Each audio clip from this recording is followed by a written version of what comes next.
Your teen requested a ride, but this time not from you. It's through their Uber teen account. You drive your teenager around, a lot, to their friend Jacob's house, their other friend Jake's house, to James's, to Jaden's, to Jalen's, to... Mom, this is Jake's house, not Jacob's. Now with an Uber teen account, your teen can request a ride under your supervision. They'll ride with a highly rated driver, and with live trip tracking, you'll follow along the whole ride to their friends' houses that all sound the same. Add your teen to your Uber account today. See app for details. Bye, Mom. Earning your degree online doesn't mean you have to go about it alone. At Capella University, we're here to support you when you're ready. From enrollment counselors who get to know you and your goals, to academic coaches who can help you form a plan to stay on track. We care about your success and are dedicated to helping you pursue your goals. Going back to school is a big step, but having support at every step of your academic journey can make a big difference. Imagine your future differently at capella.edu. Hey guys, welcome to this week's podcast episode. And I've got a fantastic guest for the audience today. Everyone who's interested in learning about franchising, becoming a franchisee, licensing. And with that, I have Gary Prenevost, FranNet, your most trusted franchise expert. He's also author of The Unstoppable Franchisee, which we'll talk about. And again, Gary's no stranger to the show. We've had people interested in starting franchises. So you're a great guest. So Gary, welcome. Thank you very much. Looking forward to the discussion, Christopher. Yeah, set the stage, talk about your company and your business, how you got started, and then we'll dive right into it. Okay. I'm an early career banker. The real career was banking. I had a whole bunch of different jobs when I was in my teens, but I got into banking for about 7 years. My role was assistant managing and managing branches, and we have the internal auditors with they rate a branch below standard. I'd go in to clean up the mess, and my reward would be another messy branch. And then they kept on moving me around the province, and finally I said, "I'm the contortionist in the invisible box. Takes too long to make decisions. It's all those things that a lot of corporate executives feel." I just felt it early in my career and became an entrepreneur at age 27. Started as a family business, live and artificial tropical plants, believe it or not. We were doing interior scaping, but there was, with 7 family members and 6 of us in the business, there was too many people in let's just say in the decision-making process, not in the execution process. And I didn't feel the fit completely and didn't see the long-term. One of my customers was a franchise and they recruited me away. And I started selling franchises, then eventually bought a franchise within 7-8 months. That was sales, management, leadership training. So I became a business coach for 10 years. Along the way, my partner and I took over that company and we grew it to 110 franchises in Canada. And FranNet, interestingly enough, was one of my lead sources for new franchisees. And the guy who ran FranNet for Canada kept on saying, "Gary, you'd be really good at this. You'd be really good at this." For 2 years, he was knocking at my door saying, "Why don't you come to this side?" So 2002, I did. Divested of that company and bought my FranNet franchise in 2002 and been with them, still have it. I'm a multi-unit owner. Along the way, I've bought a couple of master licenses, Christopher. I was with iFranchise Group for 5 years, helping companies become franchisors. So I sat on every side of the franchise table. And with FranNet, I became one of the top performers, one of the top 10 performers within a few years, and a number 1, number 2 franchisee for several years. And I started looking around saying, why don't more franchisees do just a few things differently to get that extra level of performance? And I realized as I was listening to my clients do their validation, because that's an important part of franchise research, is talking to existing franchisees, they were hearing the same things and differences between top performers and average performers. So I decided to do some research and say, why is this happening? Why isn't anybody addressing it? In my research, I talked to over 30 CEOs of franchise systems, some of the biggest franchisors on the planet, with the focus on what do your top 1% to 4% franchisees do? Traits, characteristics, what are their habits and their mental processes? And what do they not do that the rest of the franchisees do? So I got that juxtaposition. Then I went and interviewed their top franchisees, and that's how the 7 drivers came out. So now I'm helping existing franchisees take their business to the next level, helping franchisors at keynoting and all of those different things. But I think as with somebody who's looking at buying a franchise, all that perspective comes to bear because strong success in franchising only comes when somebody chooses the right business. You can get the best brand in the world, but if you don't have the chops to execute it or that you don't like the work it takes, you're going to have mediocre results at best. Yeah. Yeah, I love that. So now what we're going to talk about this other question is, so one thing is talking about insights and strategies, and you talked about some of the mistakes. So what are key factors to consider when evaluating a franchise opportunities? I think the first and most Mhm. important step is the self-evaluation. A lot of people go to the market and say, what's out there? And they get seduced by those opportunities. They burn a lot of time looking at the opportunities when they should first look at them. I believe there's three primary resources every business owner, whether you're a franchise or not, has to bring to the business. That's money. How much money are they going to invest with capital? How much time? A lot of people underestimate the amount of time, especially if they're thinking semi-absentee businesses. I'll hire a manager to run it. But they're still responsible for running the business.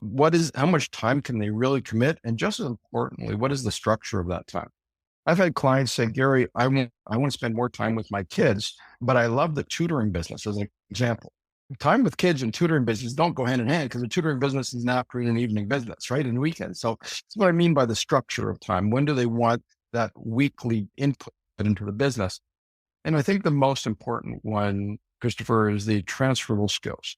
What are the types of things that they've developed in their career? And this, I like working with people. Great, but that's like that big. Well, what do you like doing with people? Are you an influencer? Are you a manager? Are you a coach? So you've got people, you've got operations, you've got finance, you've got technology, you've got the customer side of things. Nobody's good at everything. And different businesses have different needs. So if people look at what am I really good at that I've done in my career that I enjoy doing, that if I get to do that in my new business, that would be awesome. So they look at that and then they flip it over and say, what do I not look at? And this is a mistake a lot of people do is they don't look at what they're not good at or what do they dislike doing? Because if it's a core function of the business and they're not good at it or dislike doing it, what's going to happen? Human nature, it's going to slide off the end of the desk. Oh, I'll get to it. I'll get to it. But that's how they end up with mediocre results. So I think there's that element. And then another component is what's been missing in their career that having a business will enable them to realize and fulfill. See, a lot of people are looking for a franchise now at their now because they've got a current pain or a current challenge that they're wanting to change. I call it a growth catalyst. When the pain of doing something different, it's better than the pain of doing nothing. So the sacrifice that goes with launching a business is a better sacrifice than the pain of doing nothing and staying in that comfort zone. But that's not the reason they should buy a business. That's the reason why they should look at a business. Why they should buy a business is, okay, now I've been running it, but I build it now from 3 years to 10 years, however many. What is that future state going to look like? And what do I need to do to create it? This is what I help people figure out is what does that look like? Because that's why they're buying the business. They're looking now, if they're only looking to get out of what they're doing, they're only going to risk exacerbating it in a different arena, just paying a lot of money for it by buying a franchise and buying the wrong franchise. Yeah, really interesting. And we'll talk about franchisee, franchisor, business owner, business operator. So what are some of there's so many concepts now, and how can a prospective franchisee determine if a concept will be successful in their market? Let's start first. In the US, there's between 3,400 and 4,000 active franchisors. Depends on which survey you read. In Canada, there's about between 1,000 and 1,100. So way too many choices. And I've seen people I've had one client spent 3 years looking for franchises on their own. They came to me and they had a franchise in 4 months. So it's seductive because it's really cool looking at all these different options. You'll learn a lot. But it's also burning time. If it's not going to take you where you want to go, then why look at it? So I think that that introspection that I just shared, when people look at what do they bring to the table, think about, Christopher, when people are dating, when they're looking for that life partner, do they not have a file specification? Must be a non-smoker, must be fitness, whatever it is. They have 3 or 4 things that are must-haves and everything else is a would be nice to have. Well, they should do that similar thought process for a business. This must be there. And a must have is, if it's not there, close the file. It's not good enough.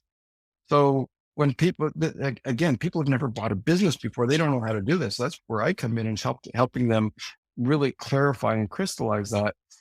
So now that they've got that criteria, now they look at businesses, you learn, I would suggest 3 to 5 franchises at once, no more. It takes about 5 hours per brand per week, or about 8 to 12 weeks to properly research a business, progressively get through it, elimination, getting deeper and deeper.